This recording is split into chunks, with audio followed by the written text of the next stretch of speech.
प्रदीप पांडे चिंटू जी के फिल्म के ऑफिशियल रहे माई बाबूजी के आशीर्वाद के जो कि एक बड़ा रिकॉर्ड बना देले बा। नमस्कार दोस्तों, आप लोग देखनी यादव में हिट भोजपुरी न्यूज़, तो बहुत बहुत स्वागत बा। तो आप लोग से रिक्वेस्ट बा कि हमनी के वीडियो के लाइक कर दी और हमनी के चैनल पर नया बानी तो नीचे के लाल बटन दबा कर चैनल सब्सक्राइब कर ली। तो अब आप लोग के बता दी कि प्रदीप पांडे चिंटू जी के फिल्म माई बाबूजी के आशीर्वाद के ऑफिशियल आयल रहे जो कि एक बड़ा रिकॉर्ड बना देले बा, जो कि एक दिन में 7 लाख 10 लोग देख ले बानी और 22 से जो कि लाइक कर ले बानी। तो आप लोग जरूर एक बार जाकर world wide record YouTube channel पर माई बाबूजी के आशीर्वाद के ऑफिशियल देखम काहे कि फुल्ली पारिवारिक फिल्म बा, अश्लीलता से बच के बा, जो कि बहुत ही अच्छा बहुत ही बेहतरीन फिल्म बा। माई बाबूजी के आशीर्वाद फिल्म बा जो कि माई बाबूजी के ऊपर ही फिल्म बा। तो आप लोग जरूर एक बार जाकर ऑफिशियल देखम, और बाद जो कि फिल्म आप लोग के बीच में बहुत ही जल्द रिलीज किया जाएगा। तो आप लोग इसी जानकारी के बारे में बतावे के रहे कि आप लोग जरूर जाइए world wide record YouTube channel पर और माई बाबूजी के आशीर्वाद के ऑफिशियल देखी और देखकर नीचे कमेंट बॉक्स में बताई। और जिन दर्शक लोग जो कि अभी तक देख ले बानी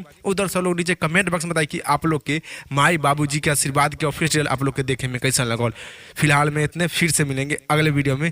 जय हिंद, जय भोजपुरी।